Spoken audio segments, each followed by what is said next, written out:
What's up, y'all? Let's do this. Happy New Year's Eve day. New Year's Eve day. New Year's Eve afternoon. Whatever. Anyway, happy last day of the year. I'm excited to be here. Hopefully y'all are as well. Looking forward to this today. So our schedule got all thrown out of whack because Ken's sick. I'm blaming Ken. Yep, throwing Ken under the bus. Not really. Well, he is sick. That's true, but so the schedule for this week was supposed to be last night we were supposed to play Men Nefer, and today we were going to play Black Forest. That got thrown out of whack. So what happened was, if you're a patron, last night you saw us play Black Forest, which is right here still, cleaned up, but in the box right there. And no min neffer. Instead, you get me today. The whole world gets me for better or for worse, as opposed to just the patrons get min neffer and just the patrons get Black Forest. So for better or for worse, that's where we're at. Let's see, what's the rest of this week look like? Tomorrow has two things, and two things only on it. It is tacos. Actually, it is a gourmet smorgasbord of Mexican food I'm really excited about that I'm making tomorrow. And football. College football, to be exact. Cannot wait. It is arguably the best day of the year. I'll talk more about this a little bit later. But anyway, that's what tomorrow is. Thursday is January 2nd. And provided everyone is copacetic. I've learned how to say that right. That is happening. Campaign. Only one game. This time we're not doing all three in one day. That was a one-time event. Game 1 of campaign number 2 will be on Thursday. But, if things don't work out for that, y'all, we're starting the year off with Age of Steam, Madagascar. So, I mean, could be worse. And then on Friday, if you're a patron, you get to see us get through Windmill Valley. And then probably the following week, the rest of the world will get to see us to Windmill Valley. So that's what we have for you the rest of this week. So theoretically, Arcs and Windmill Valley for the patrons. So, all right. Yes, Lady Orca, under the weather and under the bus. Yes, that is exactly where Ken resides currently. No, I mean, hey, look, people get sick. Fowler was sick a couple weeks ago. Like, it happened. 'Tis the season, right? So, right. All right, let's start off here. Elk of Legend. To kick things off, easy question. Pick your favorite year. He lists a whole bunch of years on the 5s. It is none of those. Or the up-and-coming 25. I'm going to think of myself as an optimist. I'm trying to be, instead of the eternal pessimist / nihilist that I can be. We're going to say 25. I am really looking forward to 2025. Both professionally, i.e. the show, as well as personally and sports-wise. Yeah, I think it's going to be a good year. I really do. Maybe not politically, but, you know, whatever. We'll see how it goes. Again, going to be an optimist, so let's hope. Most anticipated 2025 release, Fernando. Oh, hell, I have no idea. I'll answer that a little bit later. I'll go through a list on BGG of what's slated for 2025. We'll go through that together because I don't know. No clue, but I will figure that out. What's up, Jakob? Hopefully your football did well last night. First question. What game would you like to play tonight? Honestly, StressBotics Odyssey. What I wouldn't want to do tonight is set up StressBotics Odyssey. Even though that means I'm about to play StressBotics Odyssey, I don't want to set that thing up. Paul, apparently for Christmas, got a 3D printer. He is very excited about it. He came in the other day when we were going to play StressBotics Odyssey for the patrons, as we learned it. And he was like, hey, would you like for me to make you an insert for this? Plus, we have to design one, let's be clear. And I was like, whatever. And then yesterday, before we did Black Forest, I had to spend an ungodly amount of time tearing that thing down and putting it up. And I called Paul back. And I said, Paul, I would like to revise my answer. And my answer is, oh my God, yes. I would like an insert. He's like, all right, let's make some notes. And I'm thinking to myself, I've already put the game back. So the next time I tear down StressBotics Odyssey, I will make notes on how to organize that, because it's so much. It's so much. You know what? I'll come back to that. Hold on. I had a little list of things I wanted to talk about today, as well as obviously answer questions that you all have. Nope, that is the wrong thing. Give me a second. Talk amongst yourselves. Oh my God. No, new window. Yeah, there we go. All right, let's shrink this down. Doesn't that take up most of my screen? All right, what do we got?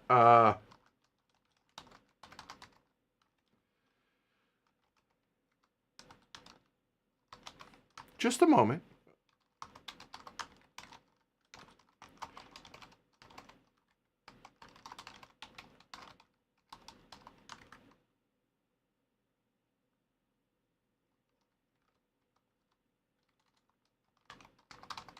Okay, there we go. All right.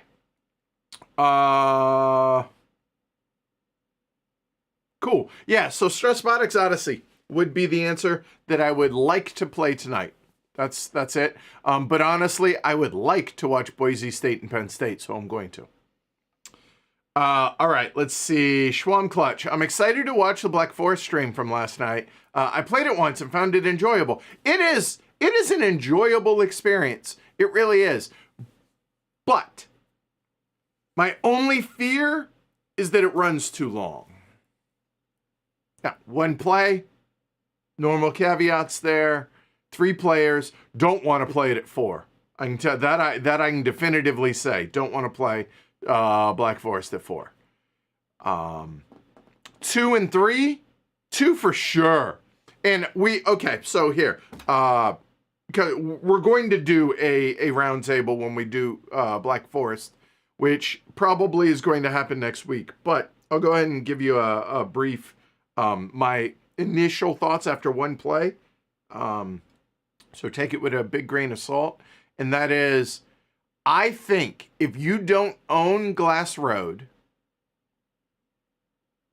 no, let me rephrase. Okay. I think Black Forest is going to be really good at 2.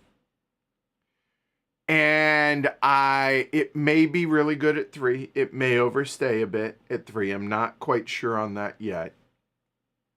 It has the same resource conversion, gaining, the wheels with the little clock, that move, mechanism from Glass Road. My problem with Glass Road is the market stagnates too much. In Black Forest, everything is available all at once. All 31 or so, 36, whatever it is, buildings are all available, or plus the other 4 large scoring buildings, whatever. So it takes care of that problem. But there is no card interplay like there is in Glass Road. Instead, it is a map that you're moving around that has interchangeable buildings around the map, which was a really cool, is sometimes frustrating, but really cool mechanism. And it's a different riff. It feels similar to Glass Road, but it very much is its own game. Again, I always go back to the Brass Birmingham versus Brass Lancashire, to where, look, Brass Birmingham feels like you're playing brass, but it's his own animal. Similar in this regard. However, I think Glass Road does better from more than 2 players. If I was only playing it as 2 players, and I didn't own one, and I had to choose between them, my initial thought is Black Forest would be my choice at 2 players. At 3 or 4, it might be Glass Road. 3 could be either. 4 definitely is going to be Glass Road between them. It just takes too long. It definitely will overstay. So, anyway, that's initial take on Black Forest. Dr. Viz says, go Devils. Does that mean Arizona State Sun Devils? Is that what you're talking about? Or is that like the New Jersey Devils? Like, a little context, Dr. Viz, over on Twitch. Gary, I can't remember your take on Nucleum, but recall you saying it seemed Board and Dice was going in a particular direction. Is that good? Are you interested in playing Minos Dawn of the Bronze Age? Okay.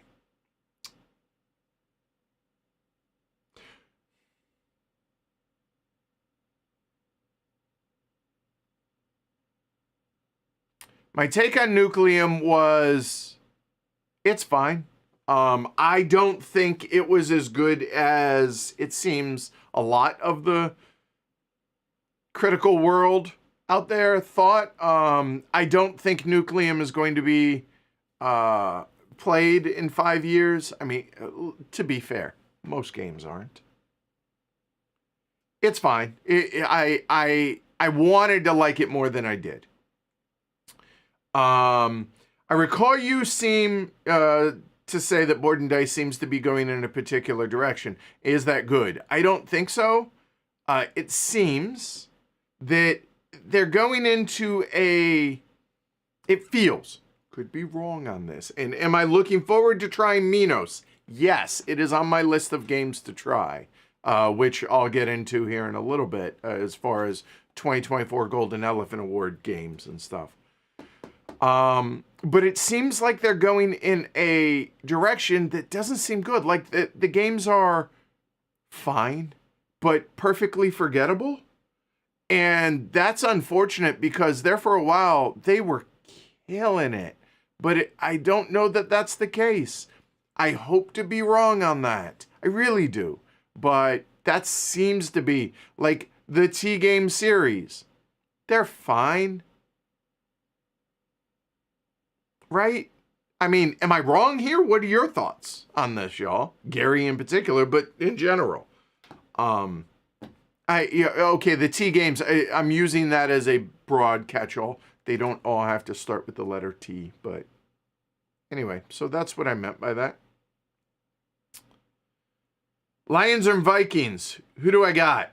Honestly, I think the Lions are just really exciting and a lot of fun to watch. So we'll go Lions. Rocky. Marcus says World Order for 2025. That's fair. That hurts, Rocky. Most anticipated 2025 release. Whatever sponsors the most? No. I'll go through a list and we'll go through it together. We'll figure that out. So far, what do I think of the other side of the hill? U.S. backers should be getting them in January. Good. Who is that? Trizex13 over on Twitch. That's a good question. It felt surprisingly banal. God, I sound so negative so far today. It was fine. It seemed like a perfectly standard, in some ways, Euro-y take on a war game with a little bit of hidden role stuff. That's really my initial take. Like, I was really concerned because obviously the subject matter needs to be treated particularly in an adult fashion because we're all representing the German High Command and we're on the wrong side of history there. But in the end, it wasn't as, the theme is more, God, this is going to get me in trouble, but it's just being honest. The theme is what attracts me to it, in that I want to see how it's pulled off, because I'm like, wow, that's a risk. And it's fine. Like, I haven't been super excited. I want to stream it for y'all, but we're going to have to play it at least once more, if not twice more, before we can stream it. We're going to have to play it once or twice more. And we're going to play the scenario that starts in 43. Because starting in 39, it is perfectly forgettable in a sense that it's just the same old. You're setting up, if you were to play the whole campaign, obviously from 39 to 45, it would probably be an epic sweeping thing. But what we experienced in our first partial play was just, this is standard year, like, war game stuff. We didn't get to the interesting bits, which start in 43. So yeah, perfectly fine. But if I were getting my copy, and I had a suggestion for, or if people are getting their copies in January, and I had a suggestion, the suggestion for the scenarios is start with the 43 to 45 scenario. So that's 3 years, which is not a super long game. And it actually gets the meaningful meat of you have the different factions in there. So that's what I would go with. So that's Other Side of the Hill. Initial thoughts on that one as well.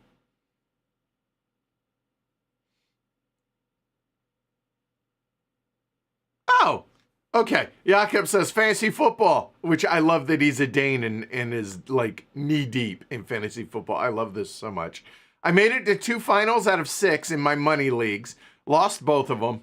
I think I'm about to break even this year, so it's fine. If you don't mind sharing, Jakob, some of the, and I don't necessarily need to know, like, and share this with everybody, but you don't have to. You can tell me privately, whatever. I'm curious, how much is each league, and are like they dynasty, independent, or individual defensive player stuff and all that? I'm fascinated by it.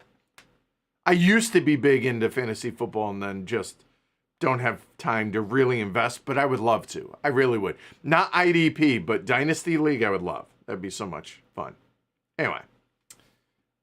Jared. So you mentioned new heavy cardboard graphics. I did. Sort of related. Where did the music come from, both on the Patreon credits and the opening track? So yes, every year, our fantastic graphic designer, Rob, comes up with a new theme, kind of, if you will. And this year's, and now for something a little bit different. I am very, very, very excited about the new graphics. They are going to be drastically different from A, what you've seen, and B, what everybody else is doing. Is it going to work? I don't know, but I'm excited about it, and I love that it's something different. We are zigging, for sure. Everybody else has zagged.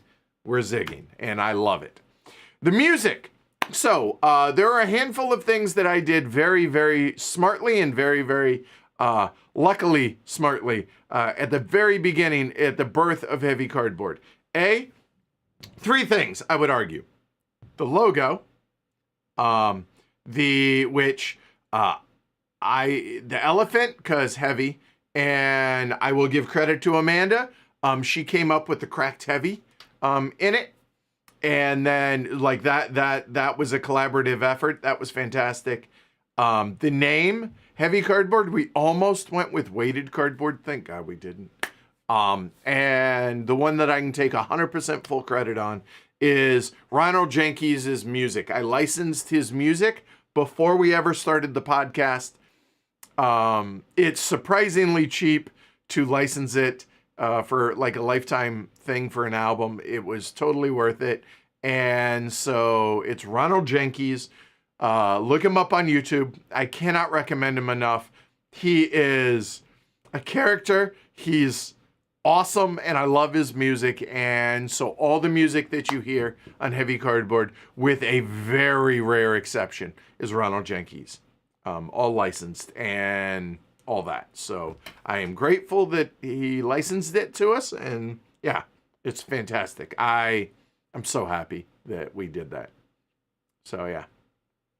All right.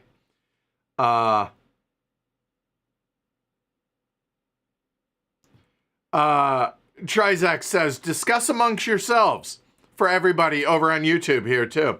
Gaia Project is not focused on Gaia planets, nor on any specific project. Why is it called Gaia Project? That's a fair question. Fair question. TV Spagum.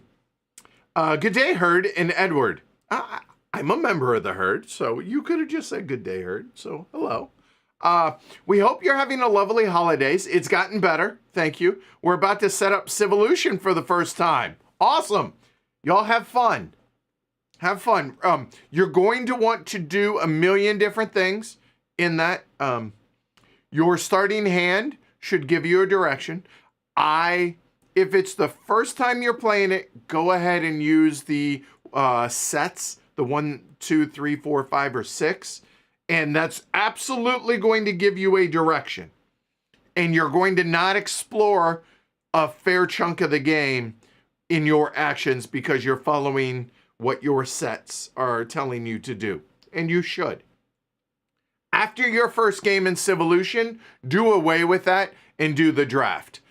Because when you play it with those pre-made sets, the 1 through 6, you're going to feel like, why would I ever take this action? Why would I ever take that action? And it feels useless, and it feels like that just seems dumb. When you start drafting cards and you start seeing a wider variety of cards in Civolution, now you start to see, oh, all of these things will work. They have a purpose depending on what direction I'm doing. And honestly, the draft makes Civolution a much more enjoyable experience from my standpoint. However, there's so much information in Civolution. For your very first game, I do recommend playing with the set, the pre-made sets, the 1 to 6. So hopefully it gives you a better experience going forward. Enjoy Civolution. Corey says, hey, Edward. Hi, Corey. Enjoyed Black Forest last night. On the topic of Rosenberg games, have you had a look at Planet Nubo? Not yet, but I'm looking forward to it. So.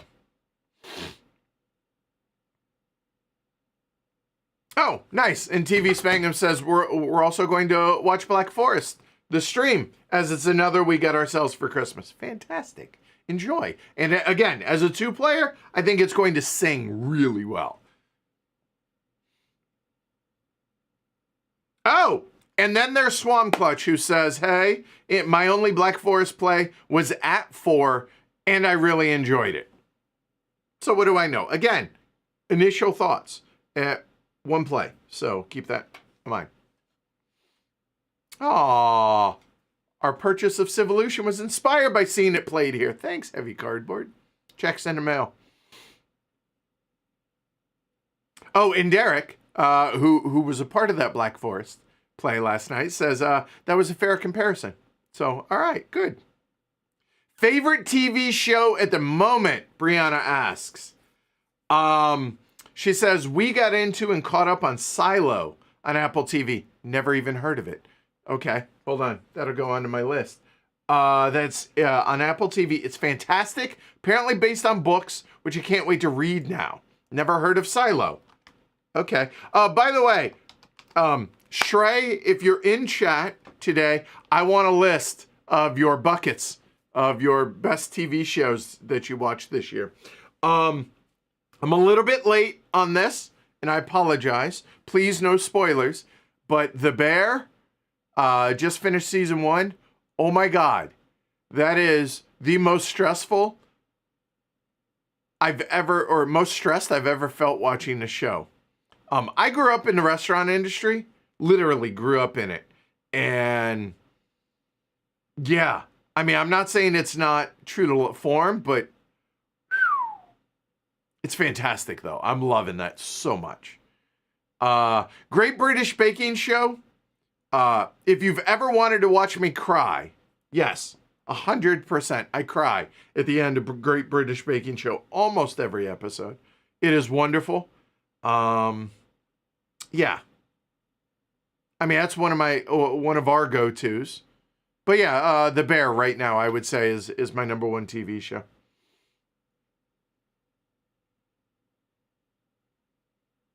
And John says, yeah, Glass Road, not great at 2. So there you go. Whereas Black Forest, I think, would be fantastic at 2. So if I were speaking about 2-player only, I would easily choose Black Forest over Glass Road. Anyway, Marcus says, yeah, HC Streams has sent me to the local store more than I want to admit. Hopefully you've enjoyed the games you've chosen, though. So you're welcome.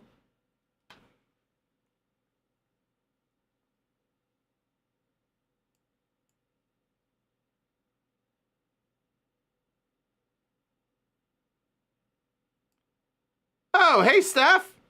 Over on Twitch. Hey, what's up? John says, as far as the other side of the hill, I'm looking forward to the hidden rolls towards the end of the game, starting in 43. Yeah, me too, for sure. Oh, okay. Thank you, Rocky. Appreciate that that wasn't meant the way it came across. Thank you. Brianna says, we got Unconscious Mind. Is it Mind or Minds? I'm not sure. But anyway, the game, Unconscious Mind, to the table a couple nights ago and super enjoyed it. It was super fun. Not just fun, but super fun to get excited about a game. We don't always get that excited to play feeling. Oh, I totally get that. And it's funny you mentioned that because I would say it happens about 20% of the time for me at most. About, dude, I'm really jonesing. I'm really excited to play this. I feel that way now about StressBotics Odyssey. I did not when I was setting it up. I was like, it's so much. But now I am.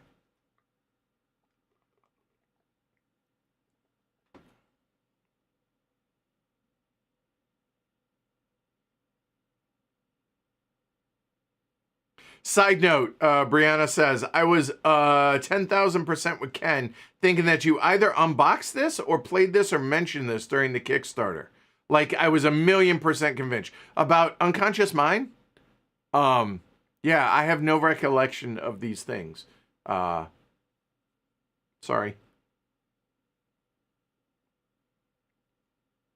Sabika or Men Nefer?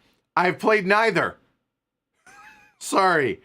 So anybody out there want to help out TriX or Trizex? Trizex? Yes. Oh, okay. So they're small dollar leagues, Jakob. All right, cool. All dynasty with individual IDPs. Oh my God. How do you keep track of 5 or 6 leagues with IDP? God bless you, Jakob. All right.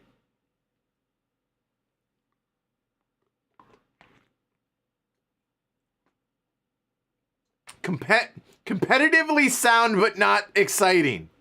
That's damning with faint praise for a game, right? That's like perfectly cromulent. It's fine. That's a more eloquent way of saying that. I like that. Or competently sound, competitively sound, right? Yeah. Okay. By the way, Steph says Men Nefer, by the way, over Sabika. So, okay. And look, I play a lot of games. Steph plays a lot of games. All the meeples of the rainbow. Steph plays a lot of games.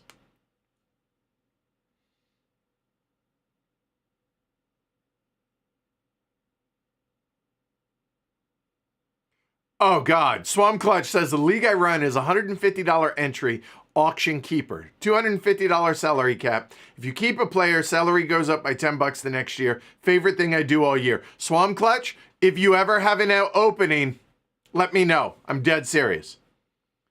It's a lot of work and a lot of fun, Jakob said. Yeah, as long as you enjoy it. Like, ultimately, that's the thing. Like, I don't care what it costs. As long as you can afford it, number one, and number two, you enjoy it, and the work is fun, or the work, I should say, is fun, then good on you. Good. Gary says, I can confirm Dynasty football is awesome, and Minos was enjoyable. Good. All right. Hey, Time Roller.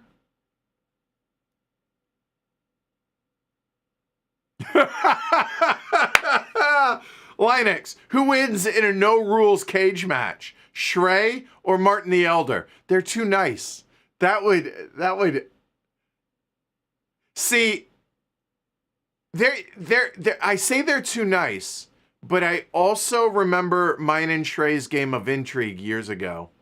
And Martin is just mean to me in Age of Steam and most other games. Yeah, I don't know. I think they're both devious at times. So I'll leave that up to y'all to decide. Shrey versus Martin the Elder cage match.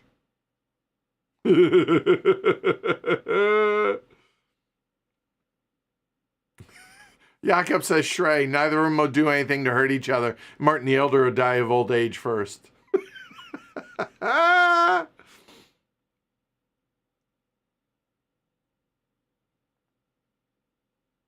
Oh, Mur brings up a good point about civilization. I think this is a great suggestion for a first play. Says, my number one recommendation for your first play or few plays. I would argue your first play, depending on how quickly you pick up the game. But I hear you.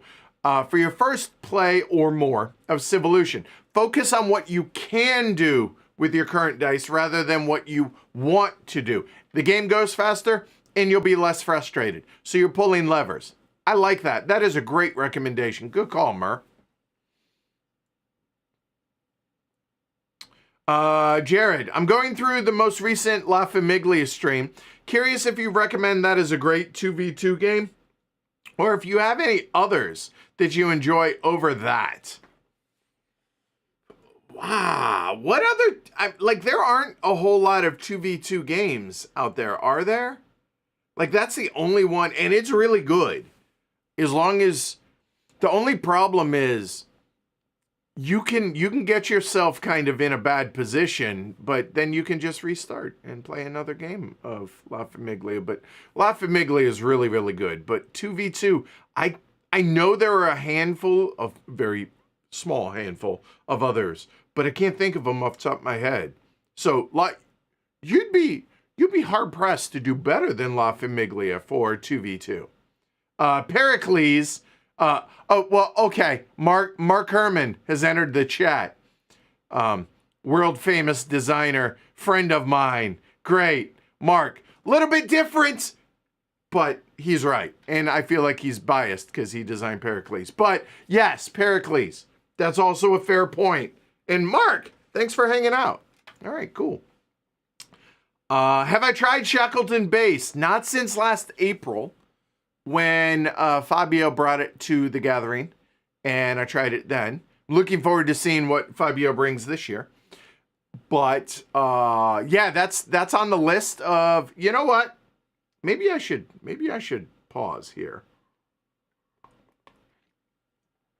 Let's go ahead and talk about 2024. I have played it. I enjoyed it. I want to play it more.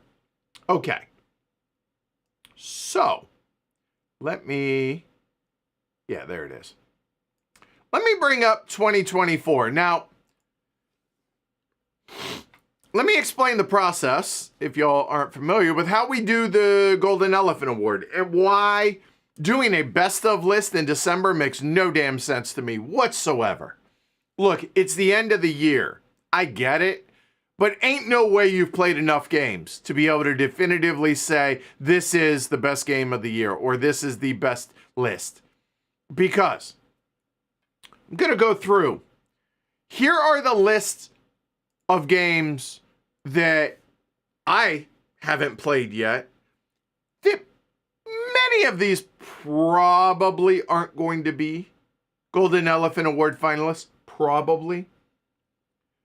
But these are the games that I feel like I should try and get played before we start making the list. And then we'll go over the games that I have played as an example. So here we go. It's a guest or jest? I think it's just. A Jest of Robin Hood. An Age Contrived, Andromeda's Edge, played the prototype, but that's it. Beyond the Horizon, we played once, but we haven't streamed it, so I want to do that. Black Forest, just last night. Daitashi, Dune, War for Arrakis, Endeavor, Deep Sea, Ezra and Nehemiah, Flatiron, Galactic Renaissance, only played it once. I, Napoleon, Imperial Horizon, Inferno, Lords of Baseball, Men Nefer, Minos, Pax Penning, only played it once, haven't streamed it yet.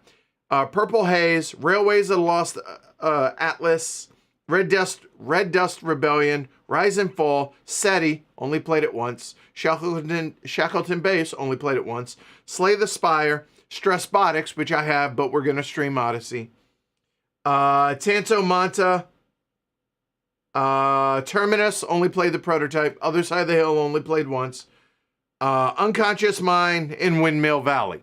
Those are the games that I and the rest of our local group put together this list of games that we haven't gotten to the table yet. Okay? For 2024. So now, what games have I played from 2024 that conceivably could be considered maybe in some realm loosely Golden Elephant Award finalists? Arcs. Let's go through. Inventions, Civolution,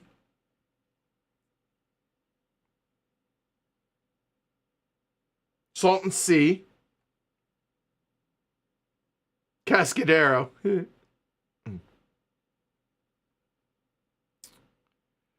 Pompero, Sancore,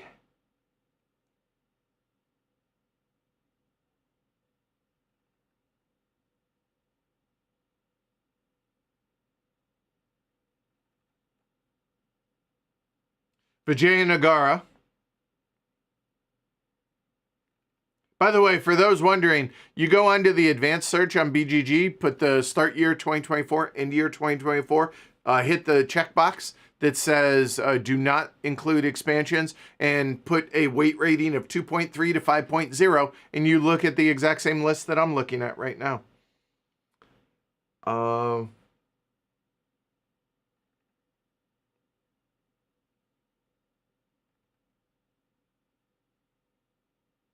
El Burro. I mean, I played Beyond the Horizon Galactic Renaissance once again, right? So that's page 1. And I'm only going to go through the first 2 pages just to show the point. Rasafa, Stevens, Pax Penning, Asian Tigers, a new version of Heroescape. Haven't played the new version of Kraftwagen yet. Other Side of the Hill.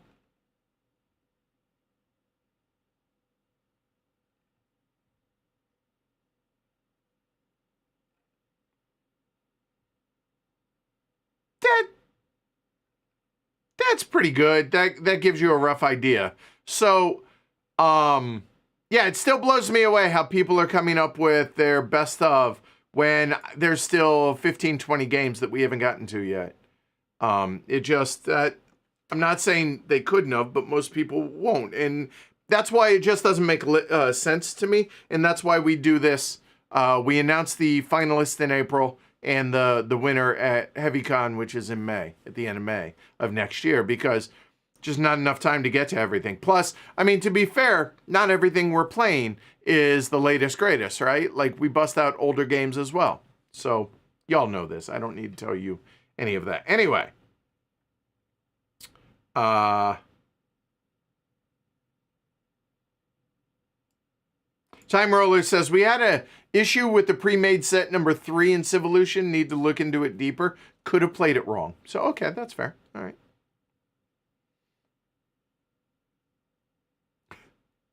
Derek says, I love Shackleton Base. Can't wait to play it in English. The French version wasn't flowing for me. That's fair. Oh, Ripley. That was, that's another show. That was one that, that Shrey mentioned. Ripley. I need to add that to the list as well. Just need more hours in the day, y'all.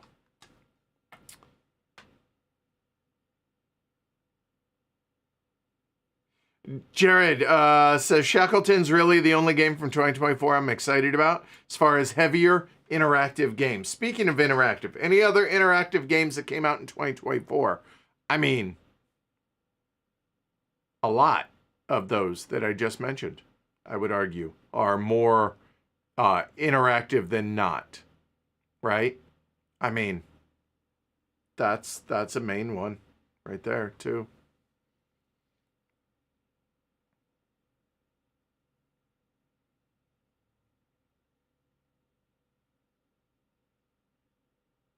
Oh, Shrey is here. Okay. Shackleton seems like it has really interesting board play, but I need to play it 1 or 2 more times to see how I really feel about it. Favorite 4 that he watched this year is Beef, Season 1, Ripley, Say Nothing, and Shogun. Thank you. You are hired, Shrey. So, Shogun, Say Nothing, and Beef. Beef just looked weird to me, but really, it was good, huh? All right.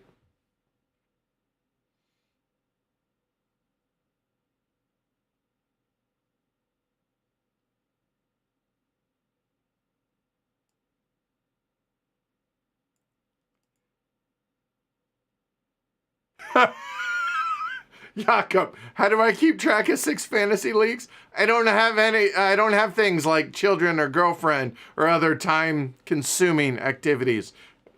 May have taken a little editing privilege there.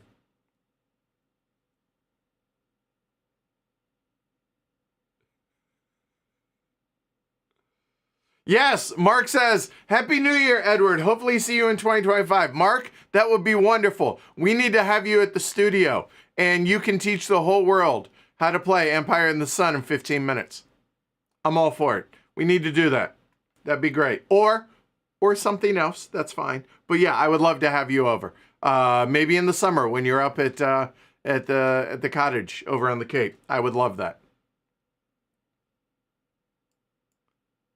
Happy New Year to everybody if I didn't convey that. I think I did, but yeah. Hey, Franny. If the Reds make the playoffs in 2025, who will be most responsible for it? Ellie, McLean, Green, or Tito? I mean, it's a team game, so I'm going to give the credit to everybody. Ellie has to keep improving. McLean has to take a step up. Green has to. Everybody, all the kids got to step up for the Reds. And the front office has to step up and get us an outfielder. We have to improve the outfield offense. Have to before the offseason's over. Absolutely have to.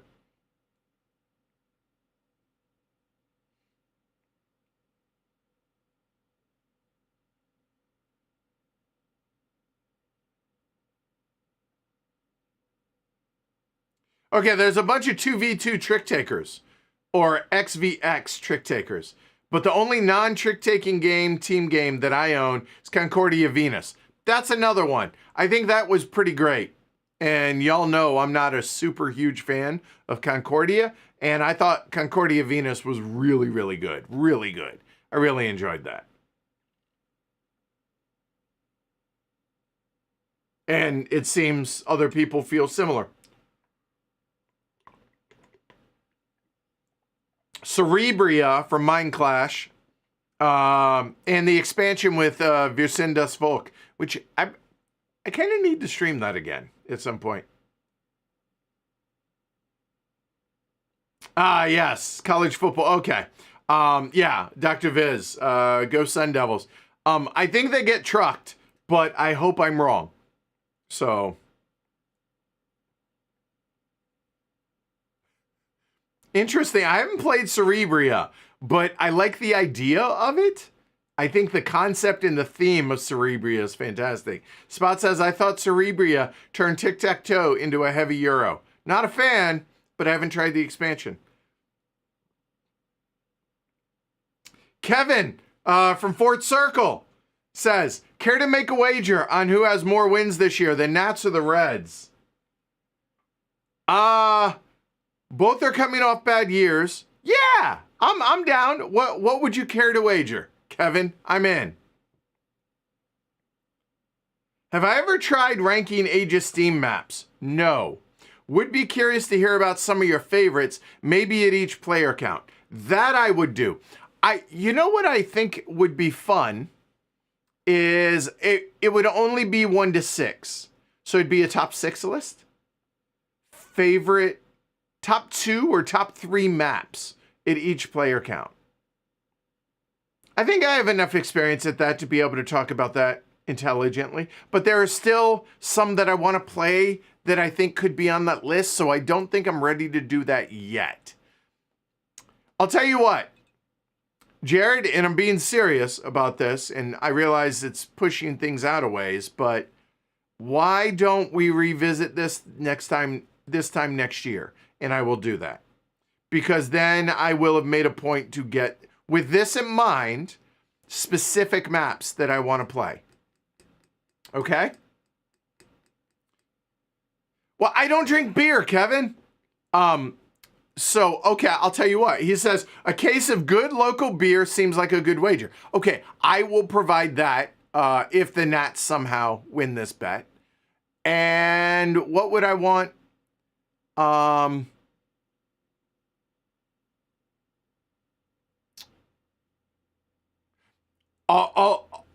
tell you what. You got to take me out to dinner to a restaurant the following year at Circle DC if I win.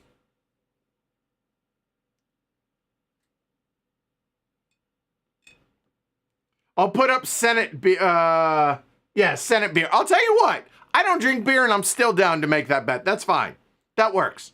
Done. Book it. Because I have enough friends up here that do drink beer. Jess will on occasion drink a beer. So, you know what? Let's do it. I'm fine with that. I'm good with that. Okay. Hey, Martine says, just dropping by to wish you all a Happy New Year. Happy New Year to you as well. All right. Somebody asked about 2025. Let's look at what's coming in 2025, shall we? Derek says, we will happily drink your beer. See, there you go. There you go. All right. So let's go back. Now just changing it to 2025. Same weight rating and the whole 9 yards. And then there are other things I want to talk about other than that, since I've reached the end of the questions that y'all have given. Oh, Kevin says I'll book it for the dinner. Okay, I'm good with that. Even better. Sorry, guys. I tried. All right. So now, what do we have here? Galactic Cruise is 2025.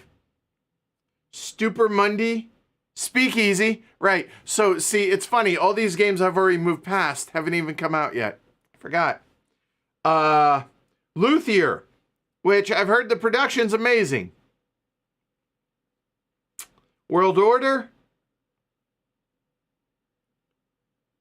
I'm trying to... Molly House.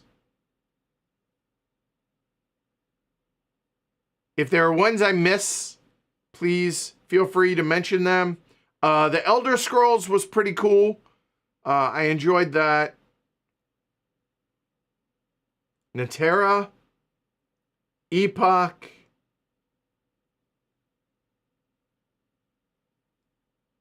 Revenant. Like, I'm listing games that I've heard of so far, but what am I looking forward to? Ada's Dreams on there. I'm looking forward to busting out the expansions for Galactic Cruise.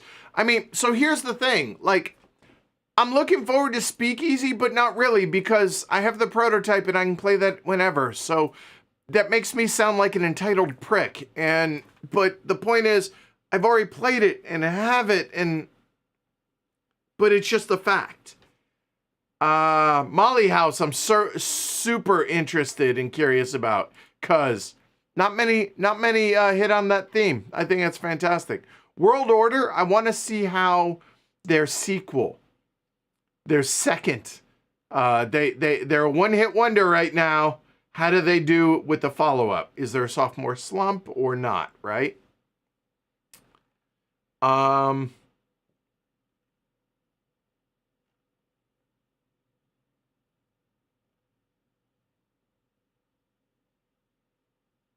I mean, I'm also looking for the second edition of Mr. President. Still, here we are a year later, still waiting on it. Yeah, that's the thing. Like, there are games that I've heard of, but what am I... First Monday in October was pretty great, and I'm not saying that just because Kevin was here or in chat. It legit really enjoyed that. That was really, really clever. Didn't overstay. Had a lot of fun. Now, it'd be cool if every copy came with a copy of Talia to give you background on everything. That definitely enhanced things for sure. That was awesome.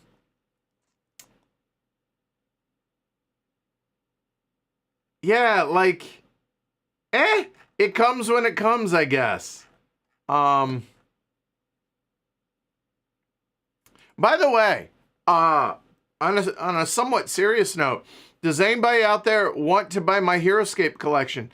I will, if you are within a 12-hour drive, I will even hand deliver it to you. I'm not kidding. It's a pretty sizable collection. $1,000, $1,200, somewhere around there. I'm not, it's worth way more than that, but if anybody's interested, email me, heavycardboard@gmail.com. I'm dead serious. I need the space and I want to get rid of it. I gotta start getting rid of stuff. So, or if you're serious, I'll make a list. I'll send you the list. We can talk. Anyway. Cross Bronx Expressway. There's an obvious one, right? Thank you, Spot. I forget sometimes these, so good call on that.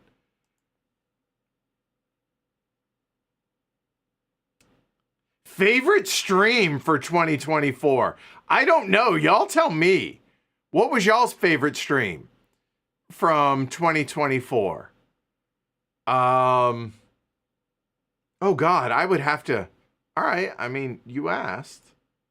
Let's go look, shall we? I mean, I don't know that makes the best TV while I just go and look at this stuff.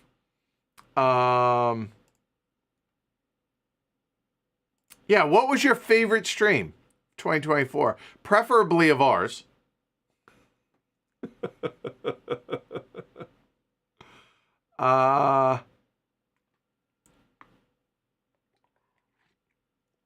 That North Pole Nightmare, I'm chronologically going backwards in time, of Final Girl was pretty epic. All the streams of Pagan have been a lot of fun. Favorite.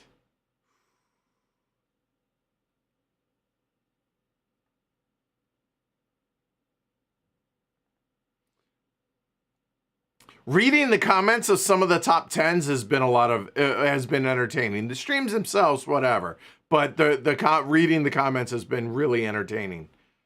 I knew the Arcs Epic Day would probably, for a lot of y'all, be up there, no doubt. Not for me, because that was a lot. That was absolutely a lot. Not one of my favorites. The Gang certainly would be up there. That is by far the best pleasant surprise of the year, game-wise, was The Gang. The learning process of StressBotics has been frustrating, but also rewarding.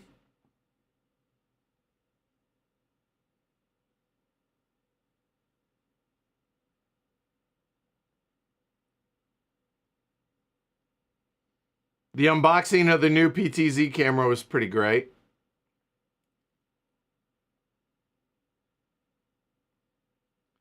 See, I'm trying to get have moments where the game, the scene, the stream helps me remember a moment. But some of these I'm like, oh, we streamed that? Some of the Weimar experiences were great. I mean, I don't want to sell the things I don't mention as not good, right?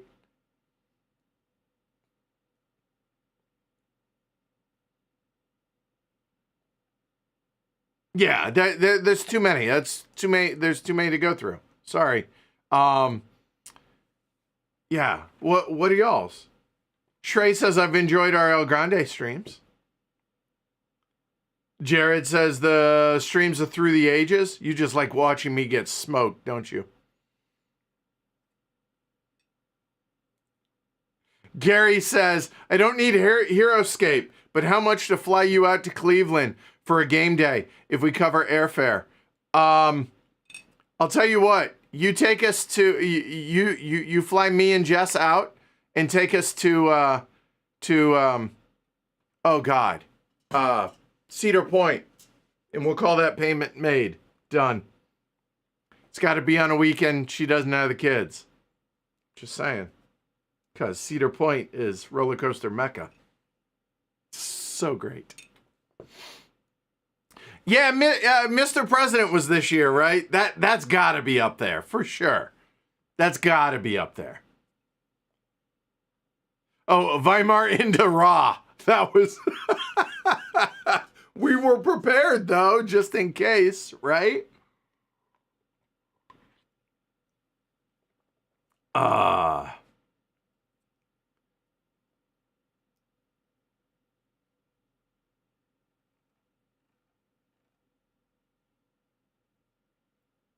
Oh, it was September 23 for Mr. President. Really? Wow. Okay. So for some reason, I thought it was January, but that makes sense because it was going to be the first quarter of 24. And we're coming into the first quarter of 25. Yeah, so that makes sense. Oh, well. That was pretty great, though. Those were a lot of fun. All right. Other things I want to bring up since I've caught up with all y'all. And I'm not done. I've only gone through one thing of tea. So let's talk StressBotics Odyssey a little bit. So how many of y'all watching right now have pre-ordered or ordered or gotten your hands on or are seriously considering getting a copy of StressBotics? I'm just curious. And of those that the answer is yes, how many of y'all also included Odyssey in that? So StressBotics Odyssey is Fernando's vision of how StressBotics is. And it was, Odyssey was cut out, all the stuff for Odyssey to make it more approachable. Kind of like Galactic Cruise, because Galactic Cruise had the 2 expansions already in it. And then they cut it out to make it more mainstream E. StressBotics is never going to be mainstream E because A, the print run was too small, and B, the weight of the game is just too much for most people. StressBotics base game, the rulebook gets in the way. I really, really like StressBotics, but there are so many things. The rulebook really is going to hurt them. By the way, I talked to Paul and Ken and asked them if they'd be willing. I want to restream StressBotics, the base game, and redo the teach because I think I can truncate it and it not be a 7-hour stream. I think we can get it down to 4 hours. I really do. I think we can. Maybe 5. So, and I want to keep the teach under an hour. I think I can do that now. So StressBotics, the base game, is enjoyable. It's a really good game. Really good game. Like Golden Elephant Award potential. But the rulebook is just bad. And yeah, there are so many errors. And some of the graphic design is inconsistent and it's frustrating. It could have been so much easier than it is. And then when I was setting up StressBotics Odyssey, I'm sitting here and I'm like, you've got to be kidding me. How is there this much more stuff on top of it? But as bad as the rulebook is, they did a really smart thing with the StressBotics Odyssey rulebook. And basically what they did was they took the StressBotics Odyssey rulebook. That's the main thing. Then they have these little purple lines on the left edge for these are Odyssey only rules. So basically, they deleted all that stuff out, and then you had the regular base rulebook. I think that's a really clever way to have done this. And having a number of plays under your belt for StressBotics, I think is hugely beneficial for learning Odyssey.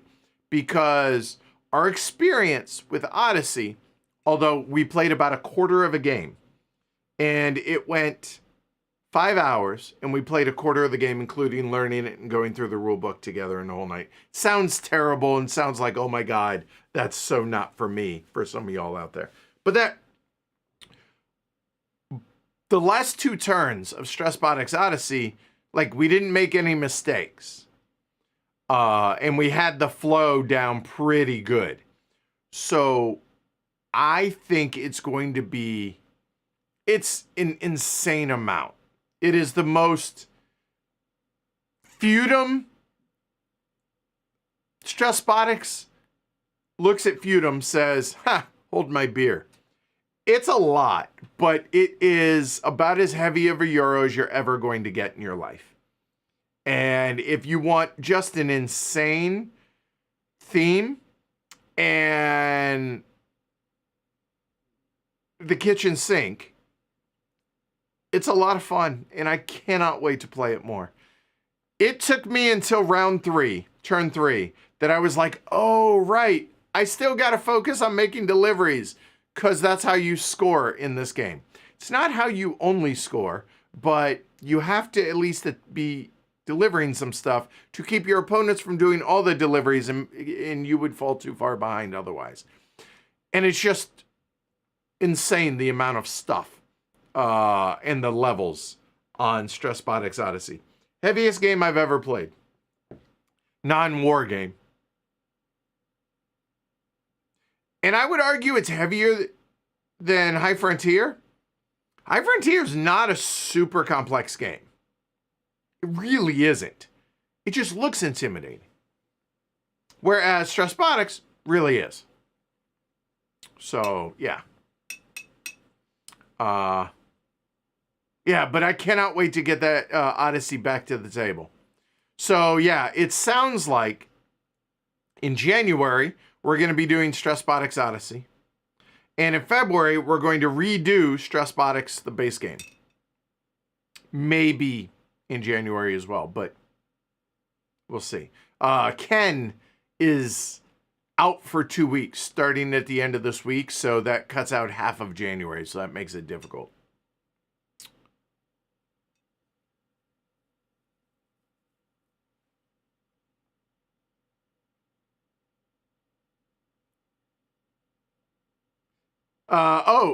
Struggle of Empires was this year. That's another great stream from this year. I agree. Let's see here. Let me catch back up. Rocky, where are you again? I forget. Because it's only an hour west of Cleveland in Sandusky, right? Cedar Point. Bushman says, maybe after I see your stream of Odyssey. That's fair. And Jared says, I'm considering it, just worried about my group being excited about learning it. That's why I want to redo the first stream, the base game stream. I think I can make it less intimidating.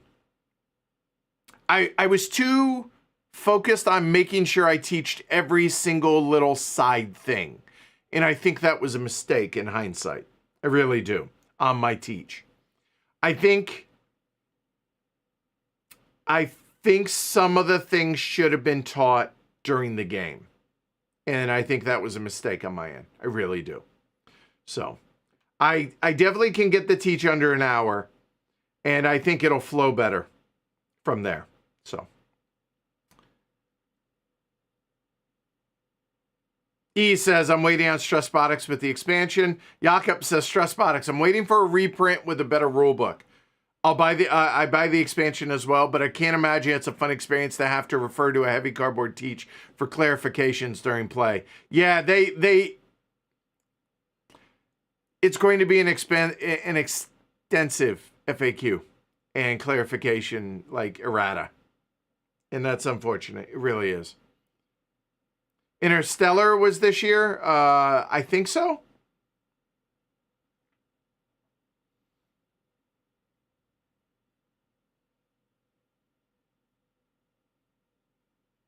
Gary says, this may be a strange question, but if I get StressBotics in the expansion, will they fit into the base game box? Yes, it will. So here's what I did. Yeah, I don't need to actually show you all this, but for a 3-player StressBotics Odyssey game, what I did, because it's a lot, but there are a number of things that you don't use from the base game in the expansion, and there are things that come in the expansion that are like alternative options. I put all of those things. So all the solo stuff is in one bag. It's a lot, but it's all in one bag. It's a big bag, big Ziploc. So all of that is in the expansion box. It could fit in the base game box or in the base game box, but all of that is in the expansion box. All the 4-player only cards and stuff, and the 4th player board, 4th player pieces, and all that stuff. Anything that I'm not using for the 3-player game specifically, I put into the base game. I put into the expansion box because I know we're playing 3-player Odyssey. And this way, everything that's in this box, I'm using. And that is going to make my life a lot easier setting this up because there is such an immense amount of stuff here. If there was ever one that desperately would love an insert, it's this game. And I'm going to try and help Paul design one. Can't promise it's going to go well, but we'll see how that goes. Oh, Alyssa, Nemo's War. That's a great way to end the year. Happy New Year. Be safe. And I miss you. And we will play some 18xx online. So cheers, Alyssa. Go enjoy Nemo's War. Oh, a moment. This might be something I can share, so hold on.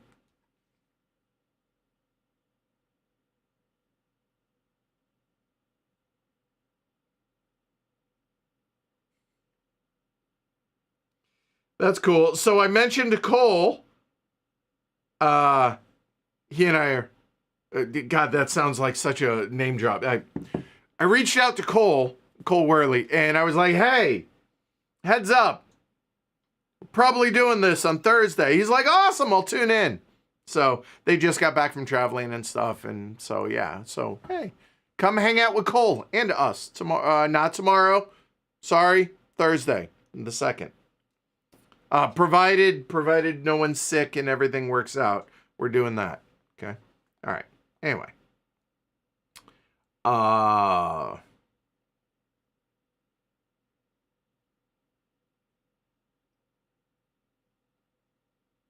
Hey, OG. What up, Paul?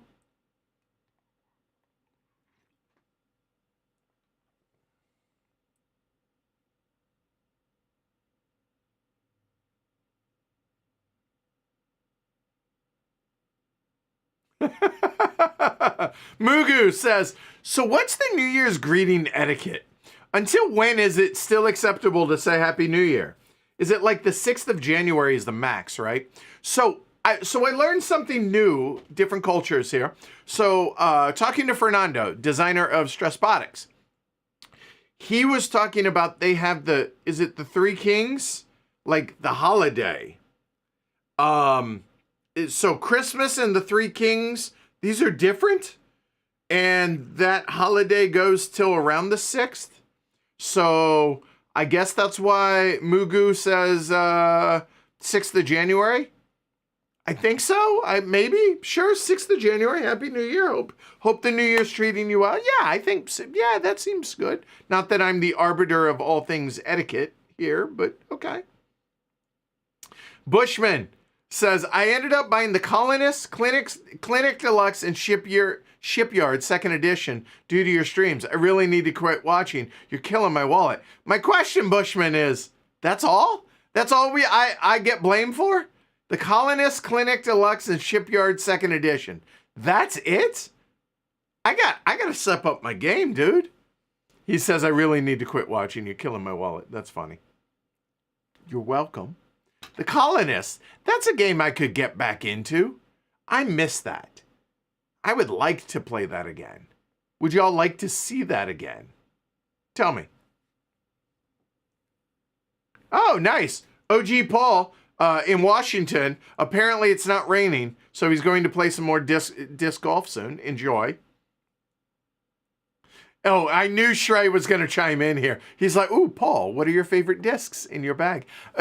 Hey, Shrey, on a non-freezing day, let's go.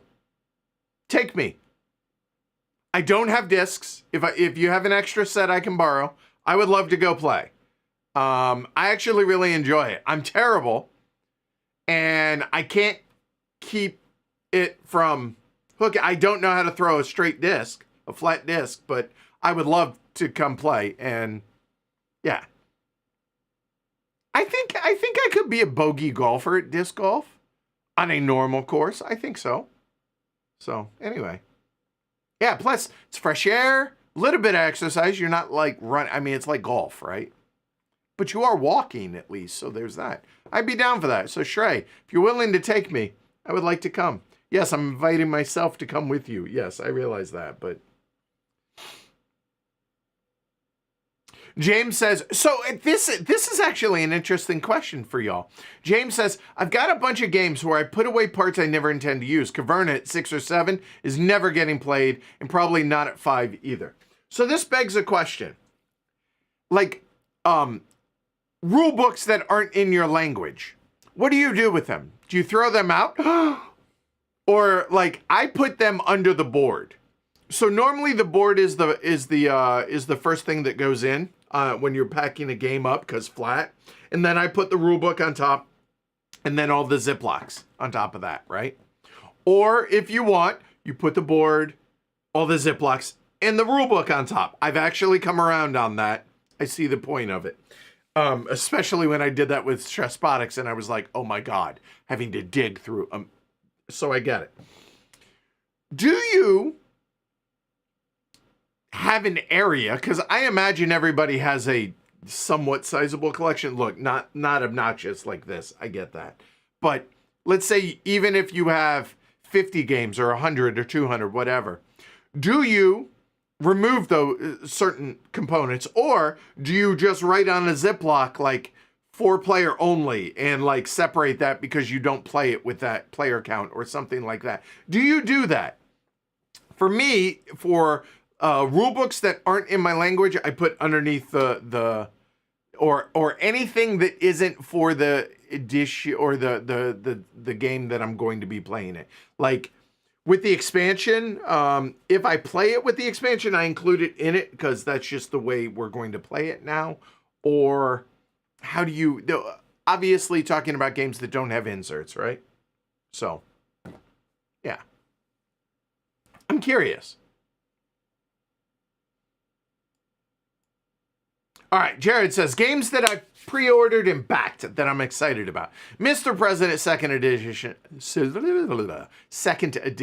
Excellent. City of the Big Shoulder, second edition. 18 Royal Gorge, the Indonesia reprint. 2 of these I learned from Heavy Cardboard's streams and Slack, so thanks. Cheers. I'll let you guys talk about disc golf stuff, you know, just in chat there.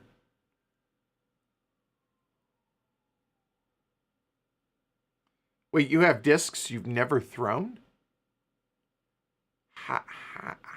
It's like having golf clubs you've never... What?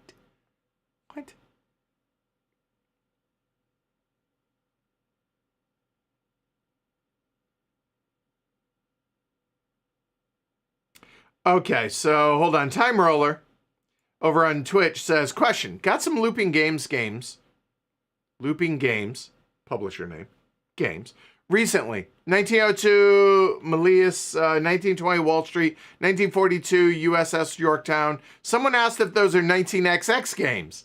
No, they are not. They are solo or 2-player little small box games. They're really fun, though. They're really good. But no, they are, no. I would not refer to them as 19XX games, no. Thank you, Gary.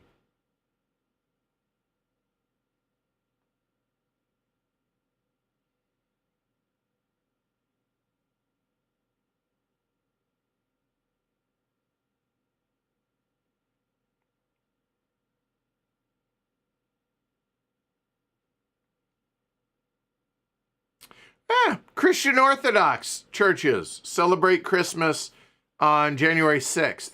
Okay. I mean, what is it? Saturnalia, right? Or Saturnalia. I mean, Isn't that really what they took it from? So, cheers to the Romans.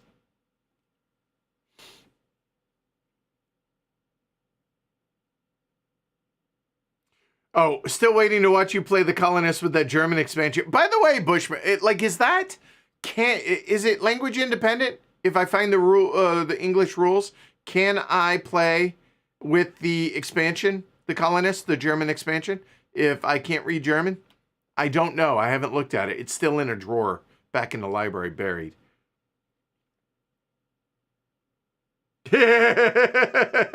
Brianna says, yeah, I'm down for watching a colonist stream as long as the box doesn't look like that picture from the Name the Game, where I think it was Eric Martin just threw everything from the colonists into the box. That's horrible and amazing.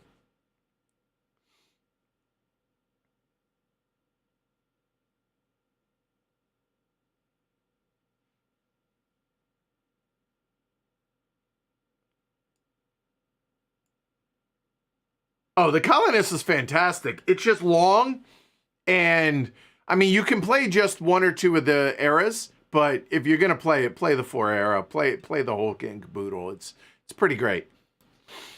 Are you planning any splatter games in 2025? I mean, I wouldn't mind getting like an Antiquity back to the table, or actually streaming the expansion of Food Chain Magnate. I imagine Ken would be down for that pretty easily, and I know John. John will play anything Splatter and anything Cole Whirly, so whatever. Small City is fantastic. Agreed, John.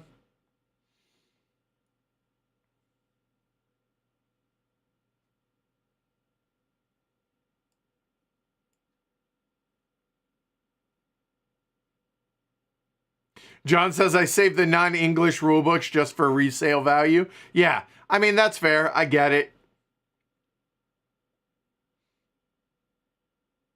James says, I have a crate in the loft with parts stored. I don't even throw away any replacement components, just in case I need them as emergency spares in the future. Okay, James, let's have a little talk. Have you ever once needed them? Ever? It's okay to get rid of them. You also, cardboard inserts that are trash, you can get rid of those too. And the sprues that cardboard pieces come in, you can get rid of those too. It's okay, guys. Everybody out there. It's okay. You can throw those out. Or recycle them. Recycle them. But you can get rid of them. Save space. I promise. It's okay. Shrey.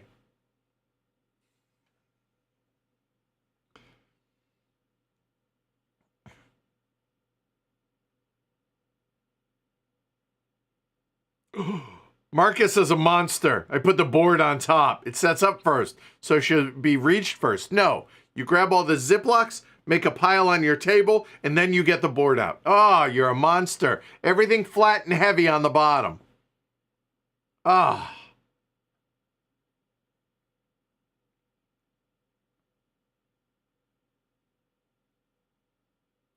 Cardboard Coast says, trash the rule books that I don't need, 3D print organizers. I'm telling you, StressBotics Odyssey. Somebody make one so I don't have to try and help design it. I would love that. You'd be my best friend ever.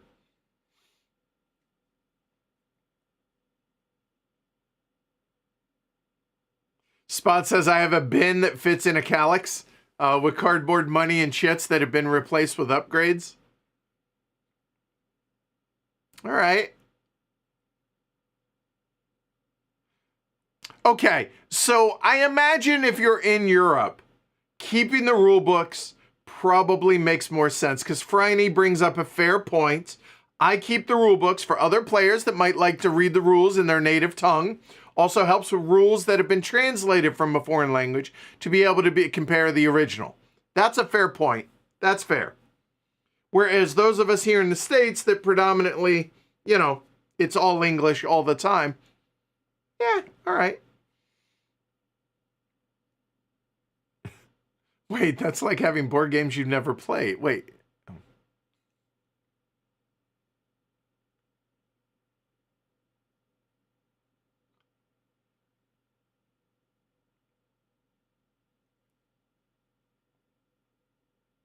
Oh my God. Wow. God bless you, Gary. Says the heavy cardboard fandom is strong. I have all 67 games ever nominated, so finalists for the Golden Elephant Award. I think I have most or all of the front runners for 2024, but we'll find out what I need to buy at Heavcon. God bless you, Gary. I love you. Thank you. Hopefully you enjoy them. To be fair, are there any of those that you don't enjoy? I'm curious, or that just didn't hit. Oh, that's awesome. Franny says, because we have a French player, and our French player with a French game was able to clear some things up reading the French rulebook as opposed to the English rulebook. That makes sense.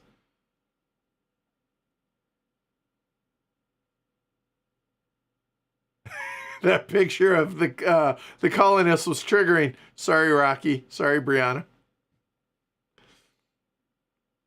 Oh, the Roads and Boats scenario book. Oh, that'd be cool. Yeah, I could bust that. We could bust that out too this year. That'd be cool.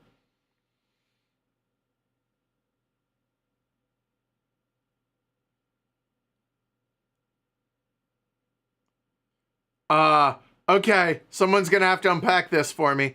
Michael Jones says, on the definitely not already abandoned topic of disc golf, I would pay to see a collaboration of Heavy Cardboard and Simon Lizotte.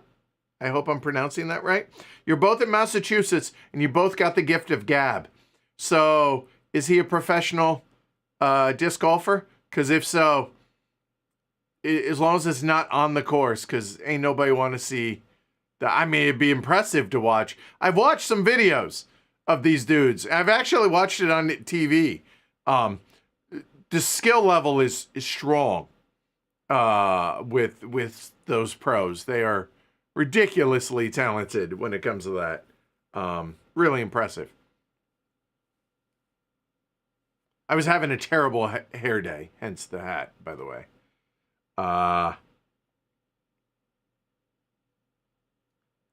James, is there going to be a High Frontier game with all the modules up to and including M5 in 2025? Maybe.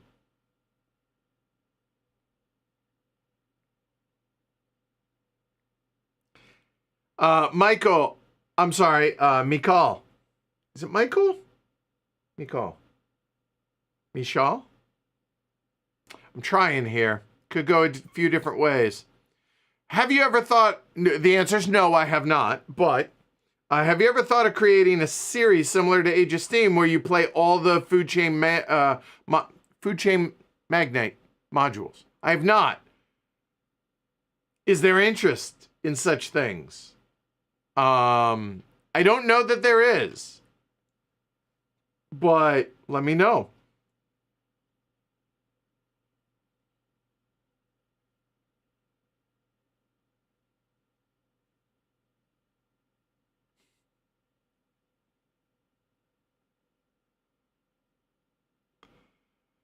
Yeah, the nucleum insert wasn't good. I agree, Braden. Wasn't great.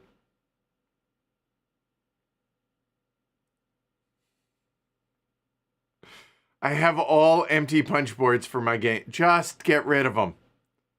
Just recycle them. Just get rid of it. No. Okay, so punch boards apparently is a bridge too far for y'all. But some of the other, like, you know, on punch boards where they're like blank pieces, like there's just a white circle or a white square or whatever, y'all keep those too, don't you? Just get rid of them. You don't need to keep them. They're spares that you're never going to use.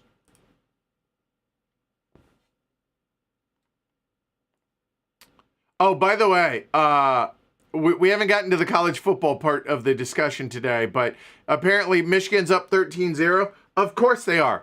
Alabama doesn't care. They missed out on the playoff. Their give a crap is 0. I don't bet sports. The reason I don't bet sports is because my roommate in Vegas was tangentially connected to a consortium that would bet 6 figures on NBA over-unders because they had written computer programs that could figure out where the inefficiencies in the lines are. Basically, what that told me is 99.9% of the people that bet on sports are idiots, myself included. So I just don't bet on sports. Just fact. Unless you want to do it like for entertainment. Like you pay $20, go to a movie, whatever. If you want to do that, do that. You want to bet on your sports because that's your form of entertainment, do that. But just, you're not going to be a winning player at it because you're not. You're not that good. That said, it felt like a pretty simple bet. Give me Michigan in the points. So anyway.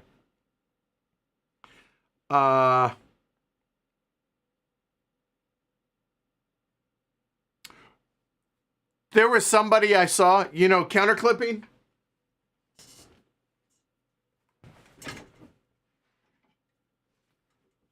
Counterclipping, right? Have you all seen these? Wargamers, Rocky, I know you have these, but I know somebody that saved those. Like, what are we doing here? Like, just no. No. So, anyway.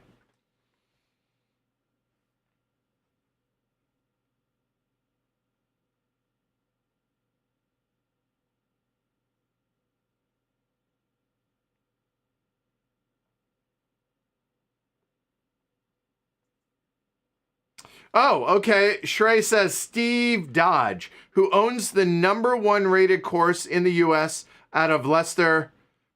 I live in Mass and I don't know how to pronounce this damn town. Leicester, Mass, has also published a board game. It doesn't look like typical heavy cardboard fare. Huh, that's cool. He owns the #1 rated course in the U.S.? That's exciting. What makes it the #1 rated course? Difficulty or just it's pretty or what? I'm curious. Talking disc golf still. Sorry.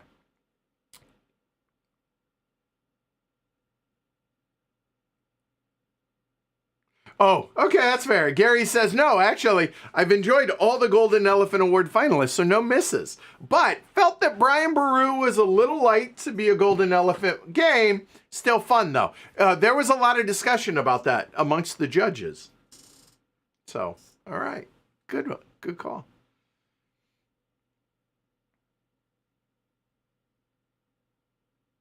There have been several games I wouldn't have known about without the channel. I hope that's the case. Because like Yin Yang is one that comes to mind that nobody out there would know. There should be like Ground Floor and stuff like that. Masters of Venice. Like, I like to think that we hit on some gems that literally nobody else talks about.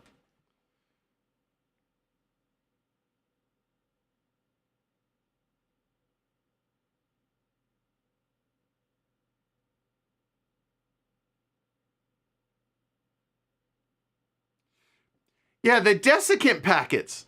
I used to throw all those out, but honestly, after seeing how badly the things in Black Forest warp, the resource boards, I mean, they're warped. They're bad. Every copy, apparently, people are saying it's been really bad. Like, really bad. Like, it's usable. Let me be clear. They are usable. They're functional. They're fine. But they're bowed a lot. I wonder if the desiccant packs, if you were to load it up with a number of them in there, if that would help. I don't know, because desiccant, helps keep the humidity out. I don't know, or absorb the humidity, I guess. John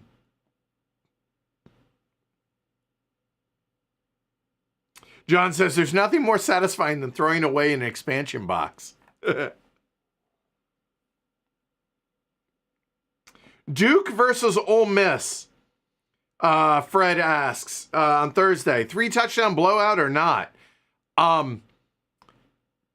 The problem with bowl games nowadays is there's so many opt-outs. It all depends on the opt-outs for Duke, because like opt-outs and transfers, and for the non-tier 1 echelon teams, which Duke clearly is not a tier 1 echelon team. Ole Miss is trying to be. I would argue they're a tier 2 school. But if if Duke is at full capacity, and hold on one second.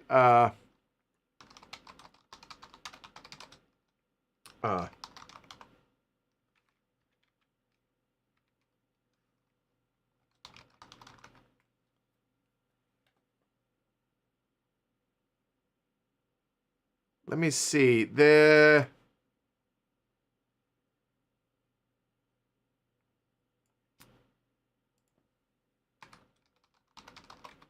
me see who is Duke lost. So let me look on this tracker. Give me a second.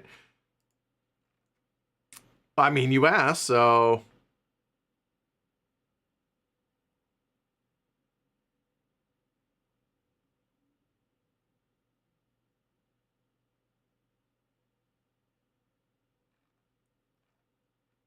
these are all who are in, not out. That doesn't help. That's frustrating. Yeah, okay. So I can't answer that directly just because I'll answer it this way. If Duke is at full strength, I think they hang with Ole Miss. And same thing goes with Alabama.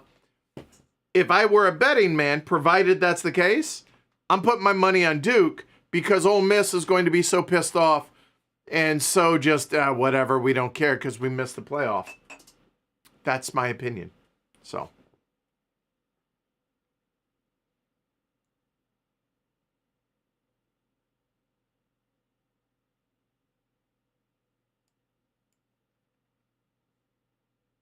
Lester. Okay, that's how you say it. Thank you, John. All right.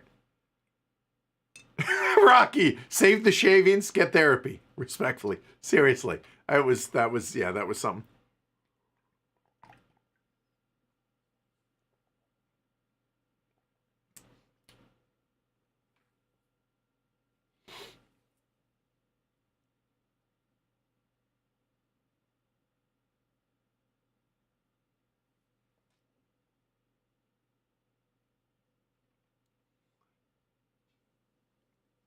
Braden says, I've been watching the channel for a few years now and curious how Heavcon works. Anyone else know when it is and how much it is to attend? Yes, I do. It's probably just a me problem with finding that detail. So it's Memorial Day weekend every year, which is the last weekend in May for those that aren't here in the States. So this year, it is the 21st through the 25th of May. This year, meaning 2025. It's $350 a ticket, which is really expensive. I appreciate that. But because we keep it down to below 200 people, and it has a fully catered Friday dinner, and we have snacks every day that are catered for everybody, it's a little bit of a different animal than any other convention that you're going to attend. And how do you do it? You know what?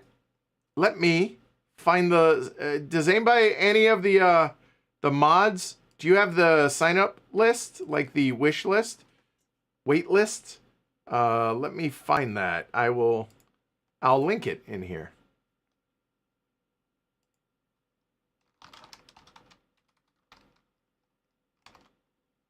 Give me a second.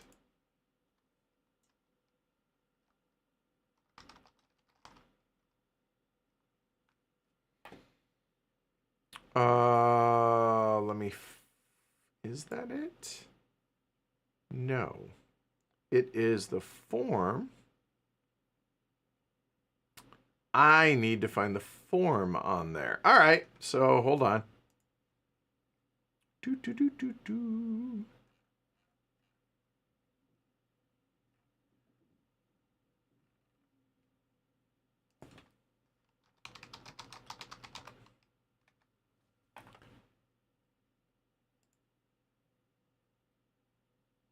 All right, now I am looking. Give me a minute.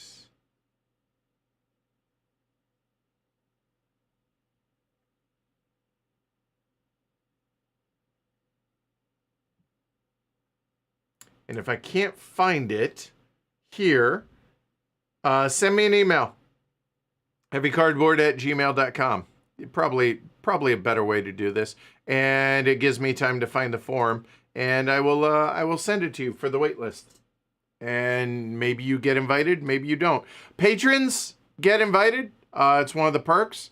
And then other people to fill in if possible. So there we go. Bob says, enjoying the conversation today. Well, thank you, Bob. Glad you could make it. Glad you're enjoying it. Yes. Like and subscribe, please, if you haven't. It helps the channel. Half y'all still don't subscribe. I just don't get it. Cost you nothing. You go the extra mile. Patreon.com/HCHQ. Pays the bills. Literally keeps the lights on in here. So I would appreciate that. But the liking and subscribing, the fact that half y'all don't subscribe, I just don't understand it. Because we have 32,000 subscribers. So if half y'all, that would put us over 50 grand. That would feel meaningful to me. I would appreciate hitting that mark. 50,000, because I would eventually like to get to 100,000. It's never going to happen on this channel. I get that. But 50,000, I feel like that's doable. But half y'all don't subscribe. Just subscribe. You don't have to watch everything if you don't want to. But this way you get notified. There's no downside. None. Hit the button. Subscribe. Seriously, please. Maple Hill is the course. It's beautiful, has 4 main layouts, and the holes are really well designed. All right. Very cool. Okay. Wow, there's a surprising number of disc golfers in chat today. All right. I'm sorry, Gary's wallet, but you're welcome for StressBotics in Odyssey. Here's the problem. StressBotics Odyssey is never going to be a big game, like a popular game. It's too big for most people. It is a the fans of Heavy Cardboard, the viewers of this channel, and not all of y'all enjoy the heavier end of the spectrum. This is about as heavy a game. Somebody had asked, I think it was Paul, before our stream, asked, is this a 5 rating, weight rating? And it got me thinking, there should be 2 weight ratings on BGG. There should be a war game rating and an everything else rating. Because a 3.5 weight rating for a war game is off the charts for Euros. There just isn't anything comparable. Just isn't. So for a Euro specifically, that rating, there is nothing heavier that I've encountered than StressBotics Odyssey. Nothing. So I guess by default, I feel comfortable. I'm curious what it is. Somebody go look on BGG and tell me what StressBotics Odyssey, what the weight rating is on BGG. It's got to be 4.5 plus. Because if it's not, it should be. This is coming from the guy who runs the channel that focuses on this.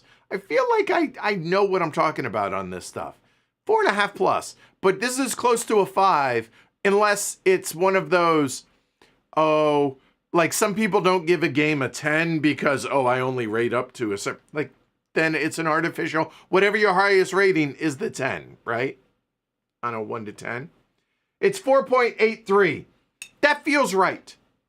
Like a lot of times games are like, yeah, it's that, no, this checks out. Yeah. So StressBotics has a very small audience, relatively speaking. And Fernando, so the 2 Tomatoes guys are about as good at communication as I am, which means not real great. But Fernando has said that depending on how it sells, whether or not there will be a second edition, or a second printing, second edition. Did that just glitch? Or was that just on my end? Tell me. That was weird. That caught my eye. Let me know. I would love for it to get a second edition, and I'm not asking, and I'm not offering. I'm asking, but I'm not offering to redo the rule book, and some of the graphic design needs to change for a second printing. But God, do they need to update some things and God, please get it right, because that would be so beneficial to everybody out there. It did glitch. That was weird. I don't know what happened there. Huh. Sorry about that. Noticed that a couple times, I feel like. All right. Anyway. So, but yeah, StressBotics Odyssey. Heaviest game I've played. Non-war game. Honestly, it might be the heaviest game I've played. Because here's the thing. Take a game like Mr. President. Not a hard game. It did it again. What is up with this today? I don't know. I'm going to close some things.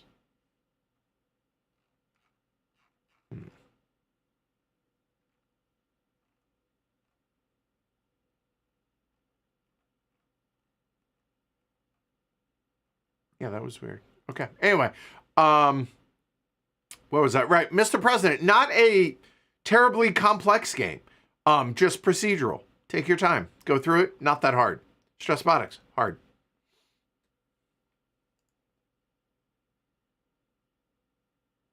Okay, so Fred says, bowed boards. Set them in the sun. What about if it's cold out?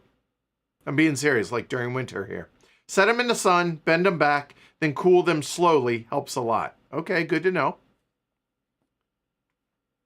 Yeah, dual layer boards are more naturally prone to warping. I've noticed that too, Franny. That's why I like the new make your own dual layer boards that have become in vogue, like Civolution, Shipyard Second Edition, the ones with the stickers. I love those. I think those are great, and I haven't seen those warp to the degree that I've seen the regular dual layer ones warp. And that's been pretty great. So. Moldy Black Forest boards. I haven't heard that, but the warping is. But again, the warping indicates moisture, so the mold, that kind of makes sense. And these are the most warped I've ever seen any boards, so that's fair. Oh, Jared says, really appreciate you all spreading the word on Three Kingdoms Redux. Bought and got it to the table this year. Hidden Gem needs more awareness. Yeah, it's from 2013. I think it was, or 2014. Just a fantastic, great game that if you play with 3 players and you enjoy heavy Euros, it's a game that should be in your collection. And the designers are adorably great. Yes, I like them. For Youster and Christina, they are great. And they will always hold a special place in my heart. It is the very first review copy ever got sent. I will never. That is the most cherished board game I own. Legitimately. It means a lot to me. It really does. They took a chance on this little nobody, podcast at the time. And they were awesome. They were great. So, special place in my heart, for sure.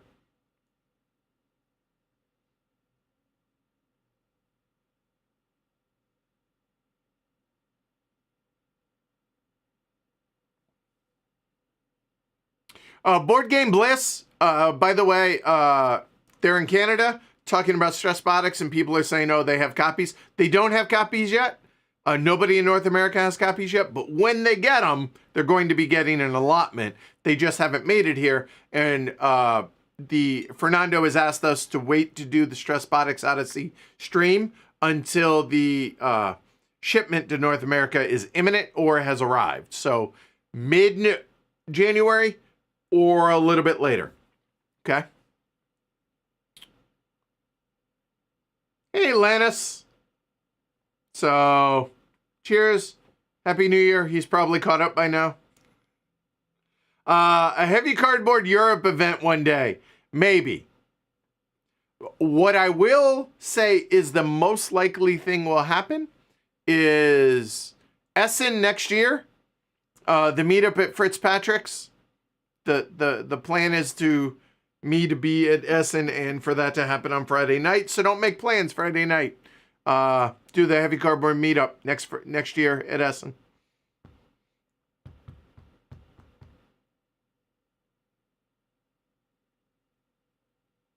Thanks, Rocky.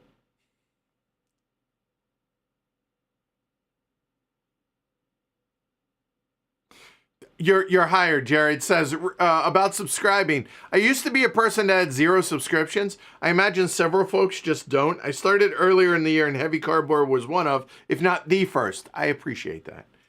Yeah, no, I subscribe to even to things that I only watch on occasion. This way, like, YouTube recommends them to me and sometimes I'm in the mood for it. Like, if I look at my YouTube Premium, which, by the way, money well spent, highly recommended. Like, what do I have? I have Oregon/college football stuff. I have Fortnite stuff. I have a lot of poker, a lot of cooking, a lot of disaster porn is what I call it. So like super volcanoes, air disasters, stuff like that, crazy weather, and history. That's basically what I have.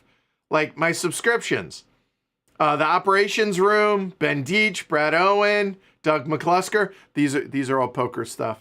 And yeah, I have a lot. But also a lot of history. Yeah, a lot of history, a lot of cooking, a lot of whatever. So yeah, just subscribe, people. Seriously, just do it. Just, if you don't, do it. I appreciate that. Bushman says, I'll start subscribing under different emails. Hey, I'm not going to tell you not to. I would love to get that silver plaque that says 100,000 subscribers. That'd be amazing. But exactly. Rocky says, honestly, the way YouTube works, hitting 50K might actually ramp up your ability to get to 100K. It's a feedback loop. That's what I'm saying. I would love to. 50K is an attainable goal that I desperately want. I really do. But it's out of my control. So apparently there's a lot of crossover between pro disc golf and board games. We're big fans of both, but we're still surprised by the amount of crossover. Huh. Interesting.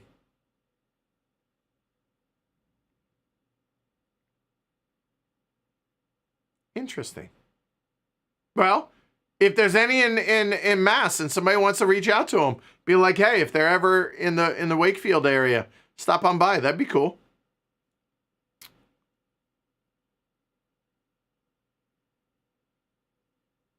Oh, I want my Cowboys. Like it's funny. Alyssa was talking light smack because it's hard to kick a puppy, and my Cowboys are atrocious this year. But she was all like, "Oh wow, your boys are getting whomped," and I was like, "I welcome it because I want McCarthy gone and I want a top 10 pick." Looks like the best we're gonna do is 12th though, and my Cowboys are atrocious. But good God, do I have everything riding on my Ducks tomorrow? We haven't gotten to the college football bit still, but we'll get there today.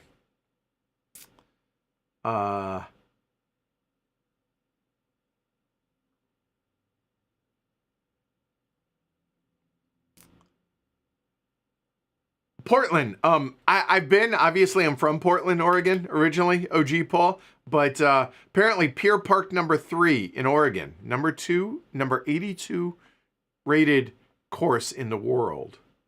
That seems low to me, but maybe there's a lot of international disc golf courses. Again, ignorant about this stuff.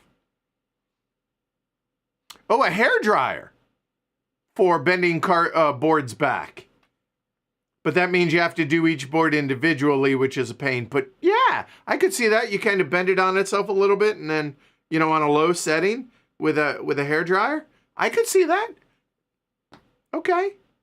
All right. New Year's dinner prep. What are you making, James, before you leave? I want to know what your New Year's Eve dinner is. Ours is going to be leftover Chinese, I think. But tomorrow, I'm making a Mexican feast. I'm really excited. Don't have the kids, but for the football games, just Just me and Jess. So 2 types of tacos. I'm making tacos al pastor, and I'm making carne asada tacos. Marinating them today, making them tomorrow. Homemade tortillas, homemade salsa, guacamole, everything homemade, obviously. I'm making refried beans from scratch with lard, because lard makes everything delicious. And it's the most important thing in refried beans, in my opinion. And some Mexican rice. And I cannot wait. That's how you start the year. I am so excited about this. I'm excited to go to the grocery store when I'm done with this, to go shopping for all this stuff. So, look, it's the holidays. I did not splurge on any holiday, food-wise. And this is the one meal that I'm really excited about. Normally it's Christmas. Didn't do it this year, but yeah. So, anyway. No way, Jakob. I would never. No way. It's all about earning it, the 100K subscribers. Rocky, do I plan on returning to Marbles on Twitch? We're working on raiding after the stream is over, getting into that crossover habit. Yeah, I think we could. I think we could. When we're done here, we'll go raid somebody over on Twitch for the Twitch viewers. I realize it's a small number of Twitch viewers that I have currently. There's 5 of y'all out there. But yeah, we're gonna go raid on Twitch. That's a good call. It keeps doing it. I saw it again. Why is it Twitch? Why is it? This glitch has it been doing this? Like, not just today. I'm saying on previous streams. And I haven't noticed it? That's annoying as all get out. Tough draw for the Ducks, Kevin says. Ohio State could very well be the second best team. All right, it's college football time. We're going to pause the rest of the questions. Okay? Yeah, YouTube makes enough off me. They can shell out for the plaque. Correct. All right. So, college football. I don't know how many of y'all are into college football. I am a huge Oregon Ducks fan. I mean, huge. Like, I can name every player on the 2 deep and probably at least some on the 3 deep. That said, emotionally, I have a lot invested in this Oregon team. This is the best Oregon team of my lifetime, and I'm very, very grateful that Dan Lanning's our coach and is going to be our coach. I have no doubt that maybe eventually he leaves, but not in the foreseeable future. That said, my Ducks are 13-0, and you wouldn't know that Oregon's playing this game. It's Ohio State, Ohio State, Ohio State. Oregon already beat Ohio State once this year, but yet it's all Ohio State, or Ohio State's favored by 2.5 on a neutral field at the Rose Bowl. And I think this is wonderful, but I have never seen a number 1 team get less run than this Oregon team is getting. The two of the best players in the Big Ten weren't even voted on by the coaches. They had to be voted on by the media to get on the All Big Ten first team, which is Mateo Ungale and Derek Harmon for Oregon. The lack of respect is staggering to me, but I welcome it because I guarantee Dan Lanning is going to find a way to use this. And I cannot wait till tomorrow. And I think Oregon houses them. I think Ohio State's going to come in over confident. And we'll see. Maybe I'm wrong. Oregon didn't play their best game when they played Ohio State. And they snuck out with a 1-point victory. Fact. But I think Oregon wins by 8. We'll see. Obviously, I'm biased. It could go down to the wire. Ohio State could win. Wouldn't surprise me.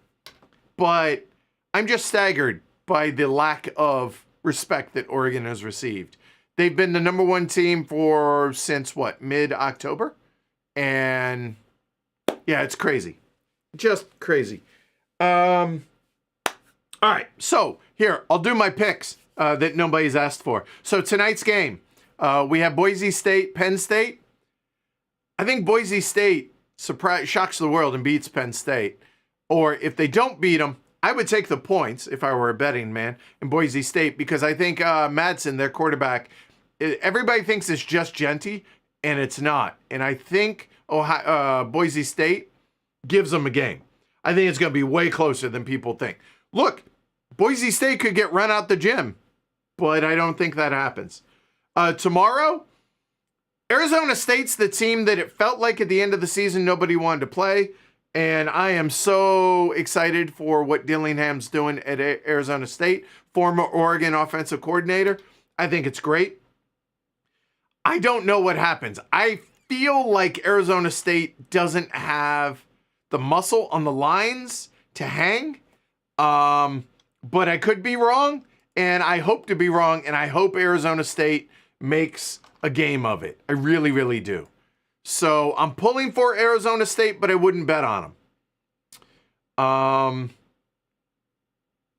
So Texas isn't that good. They haven't played anybody. And the teams they've played, decent teams, they've struggled. I just don't think Texas is that great. So I think Arizona State could upset, but give me Texas. Obviously, Oregon, we've already established that. And Notre Dame and Georgia. Is Notre Dame that good? Is Georgia that good? Georgia's laid some eggs this year. And Carson Beck is out. Their starting quarterback. The freshman quarterback looked awfully good. But Notre Dame's had a couple weeks to prepare for him now. And how's he going to be? Georgia, look, I'm not gonna bet against Georgia. They're the best team of the last decade, it feels like. So I guess give me Georgia, but I have no idea in this game because you don't know how the backup quarterback's going to do. But he's had 2.5 weeks to prepare as well. So I don't know.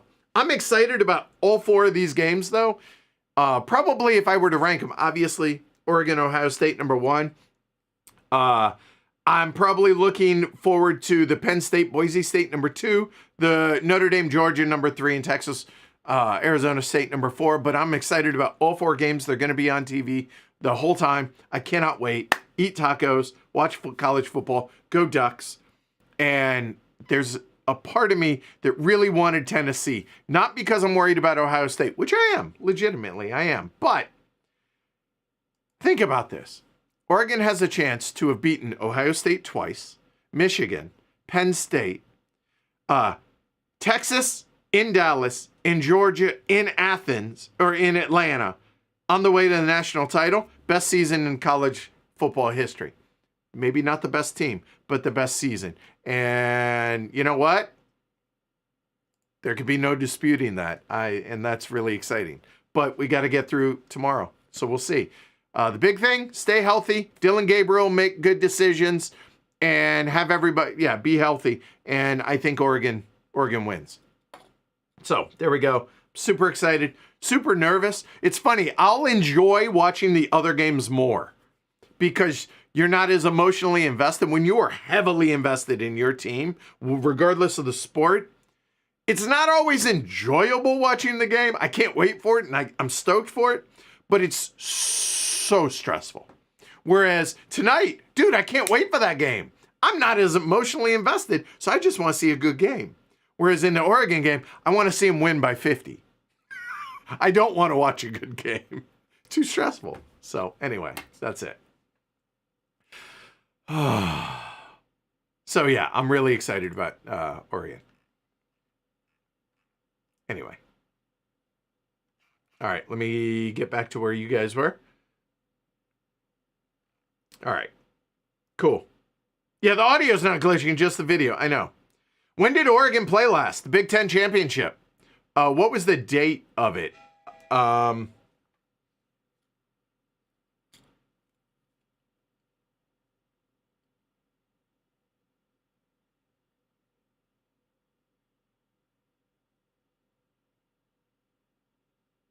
Oh, hush you. All right.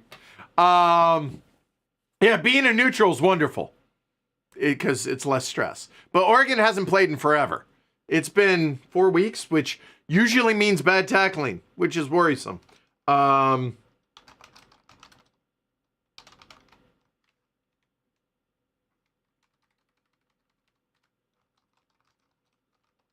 All right. December 7th. So it's been 24 days, 3.5 weeks. It's been a long time. All right. Anyway, enough football. Other random things I wanted to talk about. I already talked about tacos.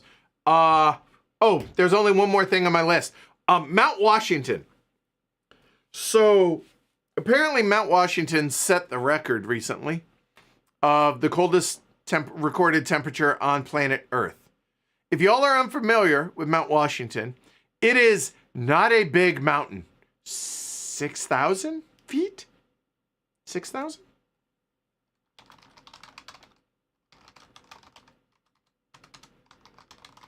Oh my God, I can't spell. 6,288 feet.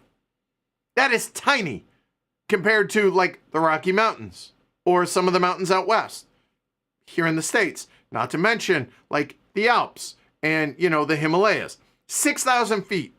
That is a tiny, that's a hill. That's not a mountain.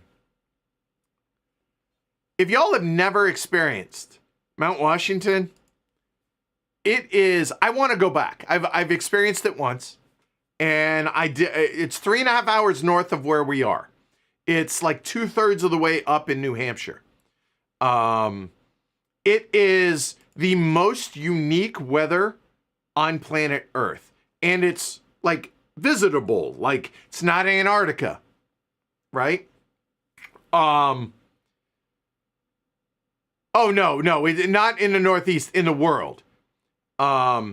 John says, being on the peak of Mount Washington, though, is one of the best natural experiences in the Northeast. It's one of the most surreal experiences you will ever have on planet Earth. So it recently set the record for coldest recorded temperature, which I want to, let me see what it was. Or maybe it was the wind chill. So the coldest temperature was -47 up there. And it's been as high as 72 in the summer.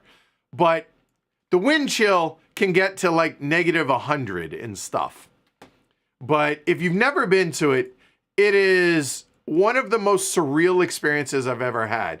Because it can be beautiful and sunny down here on ground level. And then you can drive up there and it's a bunch of switchbacks and the whole 9 yards. And once you get above the tree level, it's like, it's a different world. It's the most surreal place I've ever been to, weather-wise. And if you ever get a chance, it's worth making a drive. They also have one of those old school little trains that go up, the little click, click, click trains that go up to it. But yeah, it is crazy. And people get lost and die hiking up because you're unprepared of just how insane the difference is between ground level and the peak of this little 6,000 foot mountain. Anyway, I recently set, maybe it was the wind speed, something, it set a record recently. So it was on my YouTube stuff. And I was like, I would like to go back up there and experience that again. And I think going in the summer is different, obviously, than the winter. But I would like to go up there in the winter just to experience, just for a moment. Not when it's 100+ mile an hour winds up there. Maybe not on that day. But, when it's kicking 50, 60 miles an hour, fine. Just to be able to experience how insane it is during the winter, I would like to do that. The Cog Railway, that's it. So anyway, that's that. I just wanted to highlight that. But Mount Washington is the weirdest place on Earth, weather-wise, that I've ever experienced.